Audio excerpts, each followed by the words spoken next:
Hello. क्या हाल चाल है मेरे प्यारे बच्चों।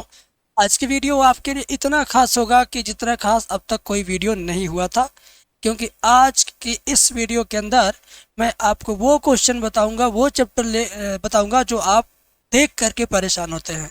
और आज के बाद परेशान बिल्कुल नहीं होंगे, क्योंकि आसान तरीके से जब कोई भी चीज़ आपके सामने रखी जाएगी तो आपको भी जाहिर सी बात है कि वो आसान लगेगी। तो आप 10th के स्टूडेंट हैं या 9th के स्टूडेंट हैं, आपको समझ में आएगा, इस बात की गारंटी है। चैनल पे पहली बार हो सब्सक्राइब कर लो, ताकि ऐसी अच्छी अच्छी वीडियो आपको लगातार मिले और बिल्कुल फ्री में मिलेगा। तो कमेंट करना आप कौन से ज़िले से हो, कौन से बोर्ड से पढ़ते हो, ताकि मैं आपके बोर्ड का, आपके ज़िले का वीडियो ला सकूं। ठीक है, चलो देखते हैं। आज का पहला सवाल है, इसको बोलते हैं ऊंचाई और दूरी वाले चैप्टर से लिया गया सवाल, जो त्रिकोणमिति परिवार का बड़ा भाई है। त्रिकोणमिति जिनको थोड़ा थोड़ा आता है उनको भी समझ में आ जाएगा, और ये बोर्ड परीक्षा में 2025 में, 22 में, 19 में आ चुका है, और ये एनसीईआरटी की बुक में एग्जाम्पल में दिया हुआ सवाल है। अब चार विकल्प इसके दिए गए हैं, कौन सा विकल्प सही होगा बिना सवाल को कहिए तो पता चलेगा नहीं। तुक्का तो हम लगाना सिखाएंगे नहीं ना, तुक्का लगाना चाहिए, तुक्का ज़्यादातर गलत होता है। आइए, एक मीनार की ऊंचाई 20 मीटर है। मीनार मतलब सीधे खंभा समझो। मीनार का मतलब सीधे सीधे क्या, खंभा। ये जमीन रहेगी जब, तभी ना इस पे खंभा गाड़ पाओगे। बोलो, खंभा कहाँ आसमान में नहीं उड़ेगा, जमीन रहेगी तभी ना गड़ेगा।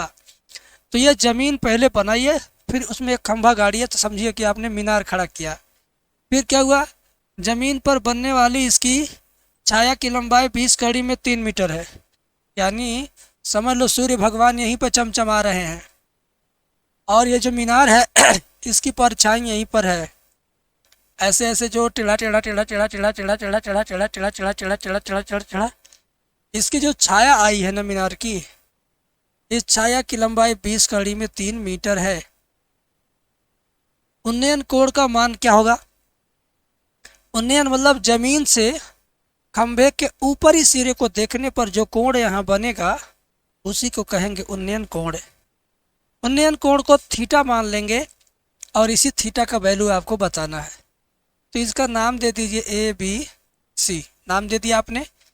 अब इस कोण के ठीक सामने जो भुजा खड़ी है उसी को बोलेंगे लंब। उसी को बोलेंगे लंब, यानी लंब क्या होता है, लंबा होता है, ऊंचा होता है। ऊंचाई को h से ले लिया हमने। अब क्या करोगे, लंब बटे आधार, लंब बटे आधार बराबर tan थीटा। ठीक है ना। और एक मीनार की ऊंचाई 20 मीटर है। ऊंचाई कितना है, मीनार ऊंचाई 20 मीटर है। कितना है, 20 मीटर है। मीनार की ऊंचाई 20 मीटर दिया है ना। अब क्या करोगे बेटा, लिखोगे त्रिभुज ABC में ये जो भुजा है कितनी है, 20। कितनी है, 20। और ये भुजा है कितनी है, 20 कड़ी में 3, है ना। 20 कड़ी में 3 बराबर। अब सोचो इसके लिए क्या लंब है और ये क्या आधार। लंब बटे आधार क्या होता है, tan थीटा। लंब बटे आधार क्या होता है, tan थीटा। क्या होता है, tan थीटा। अब 20 से 20 कट जाएगा तो हो जाएगा 1/3 बराबर tan थीटा, है ना। अब tan कितने डिग्री का वैल्यू 1/3 होता है, ये तो आपको याद रखना पड़ेगा। tan 30 का वैल्यू 1/3 होता है। तो बाएं पक्ष में लिखेंगे tan 30, दाएं पक्ष में tan थीटा पहले से है। tan और tan खत्म हो जाएगा, थीटा बराबर क्या आ गया, 30 डिग्री। अब 30 डिग्री वाला ऑप्शन सही है। 30 डिग्री वाला ऑप्शन क्या है, सही है। ठीक है ना, ये आपका 30 डिग्री वाला ऑप्शन बिल्कुल सही है। समझ में आ गया। तो वीडियो को लाइक करो यार, तुम लोग तो बहुत अच्छा लाइक करते हो। अब देखो ये सवाल है, इसमें भी सबसे पहले क्या रहेगा, जमीन। क्या रहेगा सबसे पहले, जमीन। जमीन के ऊपर ही कोई पहाड़ और पेड़ और पोल, मीनार, खंभा रहेगा। यदि समतल मैदान पर एक मीनार की छाया की लंबाई उसकी ऊंचाई के करीब 3 गुनी है। मीनार मान लो है ये क्या मीनार है, इसकी ऊंचाई मान लो क्या, इसकी ऊंचाई मान लो h है। और इसकी जो छाया है मीनार की क्या छाया जो है वो इसकी ऊंचाई के करीब 3 गुनी है। यानी ऊंचाई h है तो छाया कड़ी में 3h है। छाया कितना कड़ी में 3h है। तो पूछा सूर्य का उन्नयन कोण कितना है, ये इम्पोर्टेंट है, 2023 में भी आया था। तो ये वाली भुजा आप मिला दीजिए, हमने तो थोड़ा अब सीधा मिला दे रहा हूँ, हाँ मिला दीजिए, नाम रख दीजिए ABC, ठीक है। और ये आप थीटा नाम रखिए, क्या नाम रखिए, थीटा। तो यहाँ भी लिखिए उसी तरह त्रिभुज ABC में ये जो भुजा खड़ी है इसकी ऊंचाई क्या है, h, और ये जो भुजा लेटल है सुतल है इसकी ऊंचाई, इसकी लंबाई कड़ी में 3h, कड़ी में 3h बराबर क्या, tan थीटा, बराबर क्या, tan थीटा। लंब बटे आधार tan थीटा, लंब बटे आधार क्या होता है, tan थीटा। तो h कट गया, 1/3 बराबर tan थीटा। tan कितने डिग्री का वैल्यू 1/3 होता है, 30 डिग्री का। तो इसका भी आंसर कितना आया, 30 डिग्री आया, है ना। तो ये सवाल भी समझो एक तरह से वही सवाल हो गया, ठीक है, वेरी गुड। अब आपके सामने ये अगला सवाल है, इसको ध्यान से सुनिएगा। 1.5 मीटर लंबा एक प्रेक्षक एक चिमनी से 28.5 मीटर की दूरी पर है। 1.5 मीटर लंबा एक प्रेक्षक मतलब क्या, पहले जमीन बनाओ, जमीन पर 1.5 मीटर लंबा एक आदमी है समझो, है। और क्या बोलता है, एक चिमनी से 28.5 मीटर की दूरी पर है, यहाँ से लेके यहाँ तक 28.5 मीटर है। उसकी आंखों से चिमनी के शिखर का उन्नयन कोण 45 डिग्री है। ये जो प्रेक्षक है ना, इसकी आंख से चिमनी के शिखर का उन्नयन कोण कितना है, 45 डिग्री है, ये है ना। चिमनी की ऊंचाई 30 मीटर होगी, चिमनी की ऊंचाई कितना है, चिमनी की ऊंचाई कह रहा 30 मीटर होगी, यानी पूरी चिमनी 30 मीटर होगी। ये बात पूछ रहा सही है गलत है, पूछा है कि सत्य है गलत है, सत्य है कि असत्य है। ठीक है भाई, मान लो ये ऊंचाई क्या है, h है, h नहीं, प्रेक्षक की ऊंचाई तो 1.5 मीटर दिया ही था। तो ये कितना होगा, ये इधर वाला भी 1.5 होगा, और 30 में से 1.5 निकाल देंगे तो इधर वाला क्या बचेगा, 28.5, 28.5 बचेगा। तो एक काम करो, इसको ये 28.5 है तो ये भी आपका 28.5 है ना। समझिएगा बात को।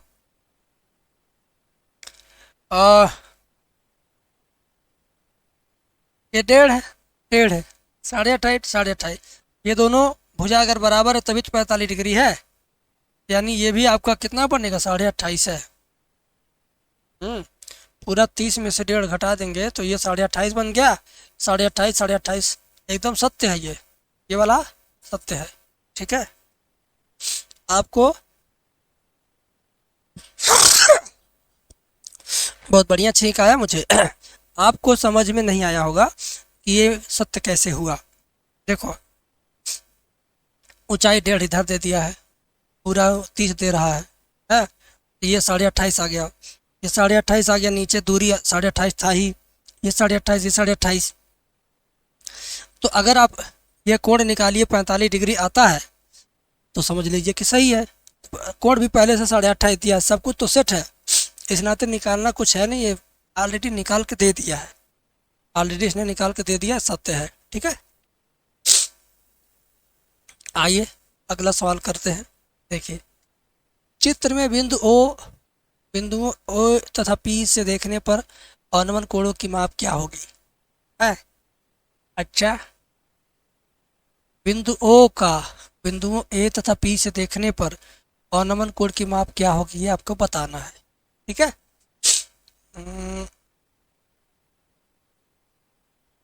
चित्र यही है, हाँ 60 है।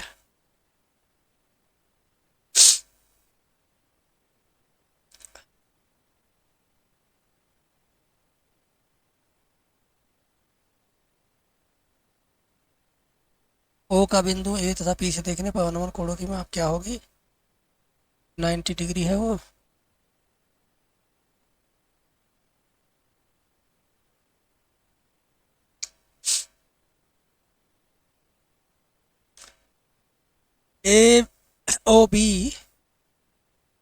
ये आपका 45 है। अगर ये 45 है तो ये दोनों आपस में बराबर होगा। ठीक है, इस पे देखा जाएगा तो इधर वाला भी 45 होगा।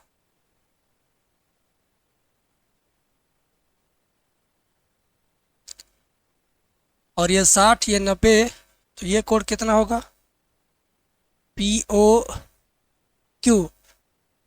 60, 90, 9 6 15, 9 6 15, 150, बचेगा 30। ये 30 होगा तो ये भी 30 होगा, यानी 45 30 आएगा आंसर। कितना आएगा? 45 30। किधर है? इधर है, 45 30। ठीक है, कितना आया? 45 30। सवाल ऐसा दे देता कि यार सॉल्व करना ही नहीं, चित्र में उत्तर है, चित्र में ही इसका उत्तर दे रखा है। बच्चों को समझाना है ही नहीं, जब तक समझाया जाएगा तब तक समझ में आएगा, लेकिन समझाना ही नहीं इसमें। इसमें देखिए क्या पूछा है। यदि मीनार की ऊंचाई उसकी छाया की लंबाई के समान हो तो सूर्य का उन्नयन कोण 45 डिग्री होता है। याद कर लो, कितना होता है? 45 डिग्री। किसी खंभे की लंबाई और उसकी परछाई आपस में बराबर हो तो उन्नयन कोण 45, अवनमन कोण 45, दोनों 45 45 होगा। याद रखना, किसी मीनार की ऊंचाई उसकी छाया की लंबाई बराबर हो, किसी खंभे की ऊंचाई उसकी छाया की लंबाई, किसी पेड़ की ऊंचाई उसकी छाया की लंबाई, यानी ऊंचाई और उसकी परछाई, ऊंचाई और उसकी परछाई अगर बराबर हुआ तो याद रखना 45 डिग्री कोण बनेगा। ठीक है, इसको सॉल्व नहीं करना होता, इसको याद रखना होता है। और अगर हम सॉल्व भी करोगे ना तभी भी आंसर वही आएगा। देखो मैं बताता हूँ, ये मान लो जमीन है, जमीन पे मीनार है, और ये मीनार की क्या है? छाया।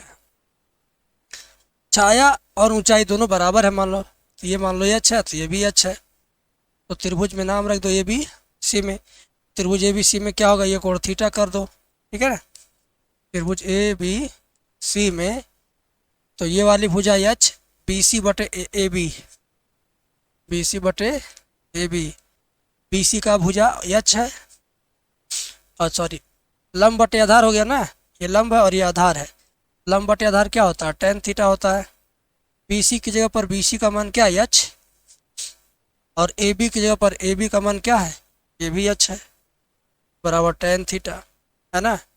एच एच कट गया, एक बराबर tan थीटा।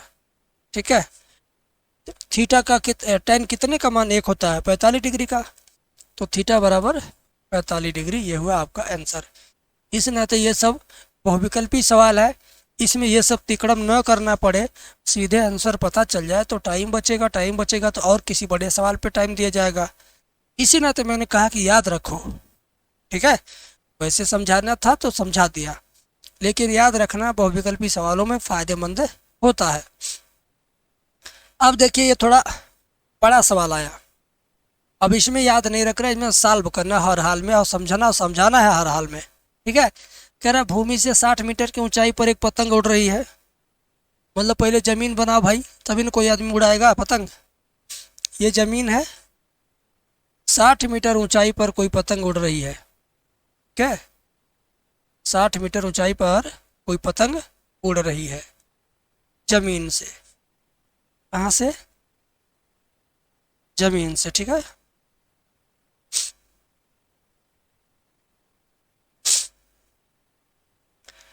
फिर क्या बोला गया? पतंग में लगी डोरी को अस्थायी रूप से भूमि के एक बिंदु से बांध दिया गया है। यानी यहां से मान लो डोरी बांध दिया गया पूरा कस के टाइट। भूमि के साथ डोरी का झुकाव 60 डिग्री है, जमीन के साथ ये डोरी 60 डिग्री पे झुक गया है। ठीक है, यह मानकर कि डोरी में कोई ढील नहीं है, यानी डोरी जरा सा ढील नहीं है, पूरा टाइट है। डोरी की लंबाई ज्ञात करना है, डोरी यहाँ से यहाँ तक कितना लंबा ये बताना है। ठीक है, डोरी की लंबाई बताना है। ठीक है, तो ये ऊंचाई कितनी पर है बबुआ? 60 मीटर की ऊंचाई पर पतंग है, तो ये 60 है। तो देखो जो दिया गया है उस भुजा को लेना जरूरी है, जो पूछा जा रहा है उस भुजा को भी लेना जरूरी है। तो दिया हुआ ले लो, पूछा हुआ ले लो। तो दिया हुआ 60 है, पूछा हुआ यल, यानी ये 60 बटे यल, 60 बटे यल।